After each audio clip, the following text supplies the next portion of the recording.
안녕하세요. 저는 조영정 네트의 김혜은 리더입니다. 제가 작년에 제주도 리더 컨퍼런스를 다녀오고 나서도 간증을 했었었는데 다시 한 번 더 간증을 할 수 있게 되어서 너무 감사하고요.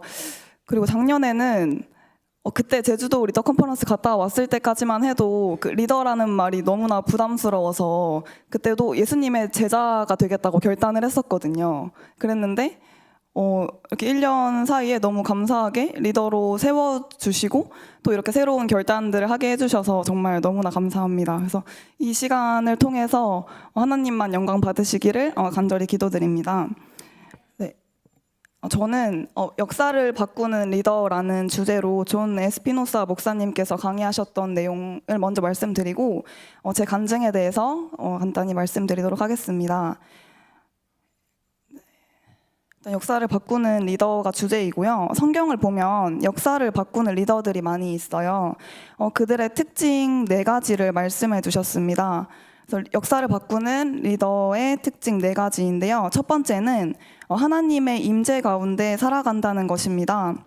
하나님의 임재가 없으면 역사를 바꾸는 척밖에 하지 못합니다. 아무리 멋진 말을 할지라도 하나님께서 함께 하시지 않는다면 그것은 아무것도 아니고 공허한 말일 뿐입니다. 삶 속에서 시험과 어려움이 왔을 때 버티고 견디기가 어렵다면 그 이유는 무엇일까요? 그 이유는 하나님의 임재가 기초가 되지 않았기 때문입니다. 우리의 삶에는 두 왕이 있을 수 없습니다. 하나님을 우리 삶의 왕으로 모시면서 다른 왕도 함께 섬길 수 없습니다. 하나님의 임재가 있으려면 우리 안에 죽어져야 하는 것이 있습니다. 그래서 우리는 내가 원하는 것과 나를 통한 하나님의 계획, 이 2가지 중에 하나를 선택해야만 합니다. 나의 삶의 주인이 누구이냐에 따라 우리의 삶의 모습은 달라집니다. 삶의 주인이 하나님이라면 하나님을 기쁘게 하기 위해 살아갈 것이고, 삶의 주인이 자기 자신이라면 자신을 기쁘게 하기 위해 살아갈 것입니다. 시편 말씀을 같이 읽겠습니다. 네, 시작. 하나님이여, 사슴이 시냇물을 찾기에 갈급함 같이 내 영혼이 주를 찾기에 갈급하나이다. 내 영혼이 하나님 곧 살아계시는 하나님을 갈망하나니 내가 어느 때에 나아가서 하나님의 얼굴을 배울까. 네, 다윗은 목마른 사슴이 시냇물을 찾듯이 내 영혼이 주님을 갈망한다고 고백합니다. 자신의 갈증을 풀 수 있는 것은 다른 어떤 것도 아닌 하나님밖에 없음을 알기 때문입니다. 하나님 이외에 다른 것을 더 사랑하는 우상숭배로는 역사를 바꿀 수 없습니다. 우리는 하나님을 보아야 하고 하나님을 보려면 먼저 나의 생각과 뜻을 내려놓아야 합니다. 이전의 자아는 죽고 변화되어 새로워져야 합니다. 그리고 2번째는 깨어나게 한다입니다. 역사를 바꾸는 리더는 깨어나게 합니다. 요엘 말씀을 같이 읽어보도록 하겠습니다. 시작. 너희는 모든 민족에게 이렇게 널리 선포할지어다. 너희는 전쟁을 준비하고 용사로 다 가까이 나와서 먹게 할지어다.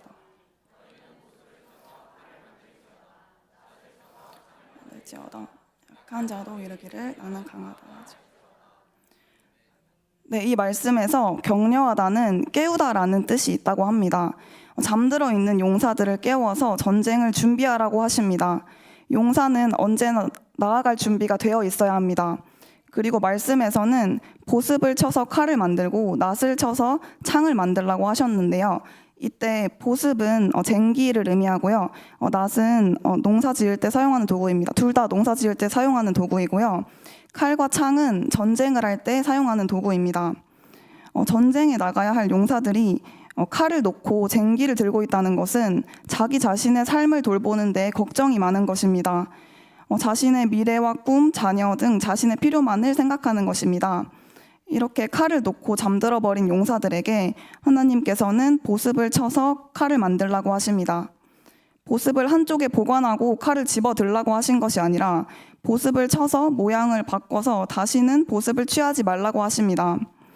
칼의 의미는 우리가 우리 자신만을 생각하는 것을 그만두었다는 뜻이며, 칼을 쥔 사람은 다른 사람들을 생각하고 백성을 생각하고 이 세대를 생각합니다. 철을 단련해서 모양을 바꿀 때는 철을 뜨겁게 해서 쳐야 합니다. 마찬가지로 치는 행위는 불이 있어야만 가능합니다. 불이 없으면 아무리 칠지라도 변화가 없습니다.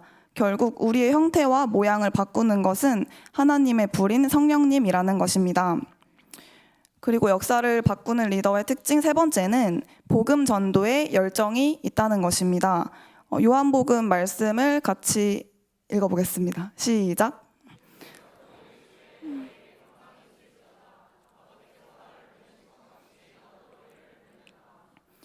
네, 예수님께서는 아버지께서 나를 보내신 것 같이 나도 너희를 보낸다고 하셨습니다.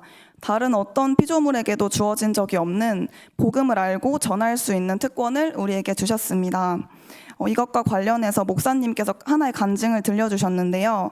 목사님께서 이제 많은 제자와 많은 셀을 섬기고 계시고 그 수가 점점 많아져서 스스로 대단한 리더다, 좋은 리더다 이런 생각을 할 때쯤에 할머니를 위해서 기도하라는 마음을 주셨다고 합니다. 그런데 사역이 너무 바쁘다는 이유로 기도하는 것을 미루고 있었습니다.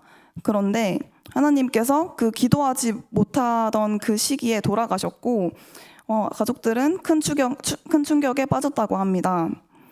그 이후로 목사님께서는 어디서나 복음을 전해야겠다고 하나님과 약속을 하셨습니다. 하루는 가족을 보러 병원에 갔는데 지나가다가 우연히 병실 창문 너머로 피를 토하는 여자를 보셨다고 합니다. 그냥 지나가려다가 그분에게 복음을 전해야겠다는 감동이 있어서 병실에 들어가서 그분을 위해 기도를 해주셨고 그 여자분은 기도를 받고 얼마 지나지 않아 돌아가셨다고 합니다. 이 간증을 들려주시면서 목사님께서는 나에게 있는 것이 그 사람에게도 필요한 것을 알면서 어떻게 가만히 있을 수 있는가라고 말씀하시면서 내가 하나님을 전하지 않고는 살아갈 수가 없고 내가 이것을 위해 살아감을 알기에 멈출 수가 없다고 말씀하셨습니다. 그리고 네 번째 특징은요, 무얼 하든 사랑으로 한다입니다. 네, 같이 예레미야 말씀을 읽어보겠습니다. 시작. 심히여 어떻게 위로를 받을 수 있을까? 내 마음이 병들었도다. 딸 내 백성의 심히 먼 땅에서 부르짖는 소리로다. 여호와께서 시온에 계시지 아니한가? 그의 왕이 그 가운데 계시지 아니한가? 그들이 어찌하여 그 조각한 신상과 이방의 헛된 것들로 나를 경노하게 하였는고 하시니. 지나고 여름이 다하였으나 우리는 구원을 얻지 못한다 하는도다. 딸 내 백성이 상하였으므로 나도 상하여 슬퍼하며 놀라움에 잡혔도다. 길랏에는 유양이 있지 아니한가? 그곳에는 의사가 있지 아니한가?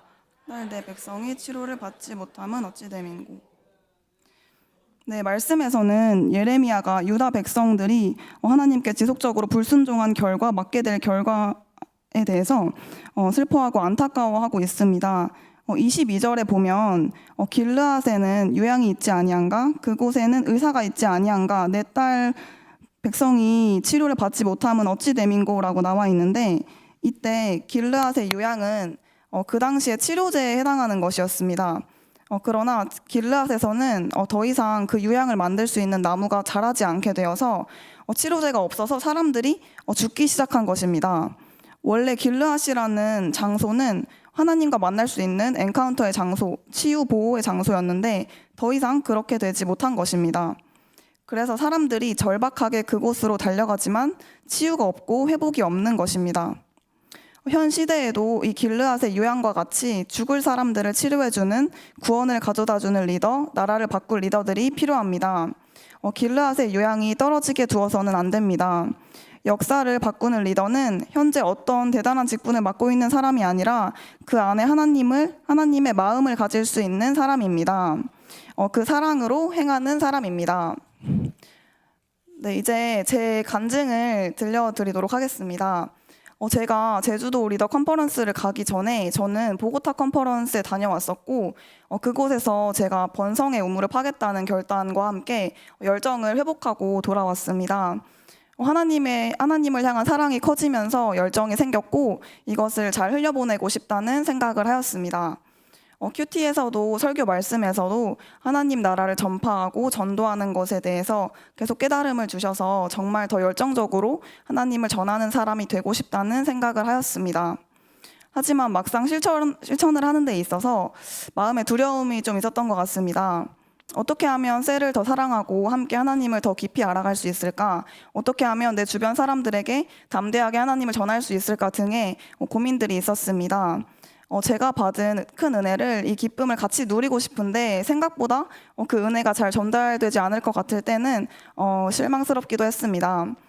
간절한 마음으로 하나님께 기도로 나아갔을 때 하나님은 두 가지를 깨닫게 하셨습니다. 첫 번째는 제 마음이 하나님께 온전히 드려지지 못하고 여기저기 분산되어 있다는 것을 깨닫게 하셨습니다. 하나님을 더욱 깨끗하고 순전한 마음으로 사랑하고 싶다는 기도를 드렸습니다. 어떠한 방해물도 없이 제 온전한 마음을 하나님께 드리고 싶다는 생각을 했습니다. 두 번째로 하나님께서는 제게 성령님을 간절히 구하게 하셨습니다. 그때 어떠한 장면이 떠오르게 하셨는데 성령 충만으로 일어난 불이 다른 이에게도 옮겨지고 그 불들이 하나로 모여서 엄청난 큰 불이 되어 번져나가는 장면이 떠오르게 하셨습니다. 그리고 그때부터 저는 제 안에 있는 모든 어둠들이 다 드러나서 하나님을 깨끗하고 순전한 마음으로 사랑하는 것과 저와 각 사람들의 성령 충만 그리고 하나됨을 위해 기도하기 시작했습니다. 이러한 기도를 하면서 저는 제주도 리더 컨퍼런스에 가게 되었습니다. 첫째 날에는 하나님께서 제가 겪고 있는 현 상황을 말씀으로 해석해 주시고 위로해 주시며 다시 일어날 힘을 주셨습니다. 저는 현재 제게 맡겨주신 것들에 당장의 어떤 변화나 결과가 없다고 생각이 들 때 하나님께서 나를 이곳에 보내신 것이 맞을까 하는 의심이 들곤 했습니다. 하지만 하나님께서는 말씀을 통해 하나님께서 보내셨다는 확신을 갖게 하셨고 제가 어떤 마음가짐과 태도로 임해야 하는지 어떤 결과를 주실 것인지를 깨닫게 하셨습니다. 저는 현재 하나님께서 제게 맡기신 것들에 정말 정성을 다해서 신실하게 행해야겠다는 결단을 하였습니다. 그리고 하나님께서는 제가 하나님과 더 잘 연결되기 위해 숨은 허물들이 드러나도록 하셨습니다. 열매가 항상 있는 가지가 되도록 저를 빛 가운데에 두시고 제 어둠들이 드러나게 하신 것입니다.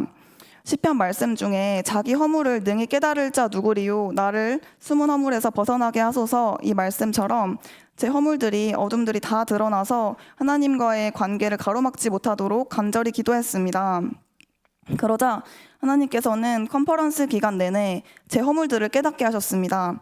판단하고 염려하는 생각들, 사람과 재정을 우상 삼았던 저의 모습들을 회개하게 하셨습니다. 그리고 이 모든 것들을 하나님 앞에 내려놓고 오직 하나님께 제 온전한 마음을 드리고 하나님을 더 사랑하겠다고 결단하였습니다. 그 결단의 결과로 저는 하나님이 명령하신 재정을 드릴 수 있기도 하였습니다. 둘째 날에는 이문미 선교사님 말씀과 존 에스피노사 목사님의 말씀을 들으며 저분들과 같은 삶을 살고 싶다는 소망을 품게 되었습니다. 이문미 선교사님께서는 매일 새벽 4시에 일어나서 큐티로 하루를 시작하시고 복음 전하는 일에 자신의 것을 아끼지 않으시며 모든 선택의 기준이 내가 복음의 통로가 될 수 있는가라고 하셨습니다. 이분의 말씀을 들으며 정말 멋있다고 생각했고 저도 하나님과 저렇게 가까워지고 하나님께 저렇게 쓰임받는 사람이 되고 싶다는 열정이 생겼습니다. 그 시작으로 저도 하루의 첫 시간을 하나님께 내어드리는 사람이 되어야겠다고 생각했습니다. 그리고 존 에스피노사 목사님께서는 하나님께서 우리에게 예비해 놓으신 1000배의 복에 대해 말씀하셨는데 그 말씀을 믿음으로 취하는 것이 얼마나 중요한지 깨닫게 하셨습니다. 세자르 목사님의 제자가 되는 과정과 셀을 5개 오픈하는 과정에서 목사님께서는 눈에 보이는 한계에 집중하지 않고 하나님의 언약에 그 말씀에 집중하셨습니다. 그럴 때 초자연적인 역사로 일하시는 하나님을 경험하셨습니다. 저 또한 하나님께서 제게 하신 말씀을 믿음으로 취하기로 결단합니다. 저는 원래 실망하는 것이 두려워서 기대를 잘 하지 않았던 사람인데 이제는 정말 하나님과 동행할 앞으로의 여정이 너무나 기대됩니다. 네, 마지막 3번째 날에는 저는 역사를 바꾸는 리더가 되기로 결단하였습니다. 그리고 제자를 세우는 것에 대한 열망이 생겼습니다. 작년에 제주도 리더 컨퍼런스 때까지만 해도 아까도 얘기했지만 리더라는 자리가 너무 부담스러웠고 하나님의 은혜로 리더가 되고 나서도 제가 스스로 리더인 것이 어색하게 느껴질 때가 많았는데 그런데 제가 이제는 이런 소망을 가지고 결단을 한다는 것이 제 자신도 너무 신기했고 하나님의 말씀에는 사람의 본성까지도 바꾸는 엄청난 능력이 있다는 것을 다시 한번 깨달았습니다. 제자를 삼기 위해 제가 먼저 항상 하나님과 끈끈하게 연결되어 그분의 말씀을 듣고 행하는 예수님의 제자로서 살아갈 것이며 제게 맡겨주신 사람들을 위한 기도를 멈추지 않을 것입니다. 또한 이문미 선교사님처럼 저를 만난 사람들 중에 예수님을 모르는 사람이 없도록 전도가 라이프 스타일이 되는 것을 목표로 하겠습니다. 제가 하나님의 유업을 받아 그 유업을 제자들에게도 흘려보내주고 저와 저를 만나는 모든 사람들이 그 축복을 함께 누리는 삶을 살고 싶습니다. 아브라함에게 하신 그 약속을 저도 믿음으로 취할 것이고 하나님께서는 그 약속을 지키실 것입니다. 이번 제주도 리더 컨퍼런스를 돌아보면서 가장 감사한 것은 제가 하나님을 더 사랑하게 된 것입니다. 이제는 깨끗하고 순전한 사랑과 함께 신실한 사랑을 함께 구하고 싶습니다. 하나님께서 저희를 변함없이 신실하게 사랑하시는 것처럼 저 또한 하나님을 신실하게 사랑하기를 원합니다. 또한 그 사랑으로 제 이웃들을 사랑하고 싶습니다. 제 모든 삶이 하나님을 드러내는 복음의 통로가 되기를 간절히 기도합니다. 감사합니다.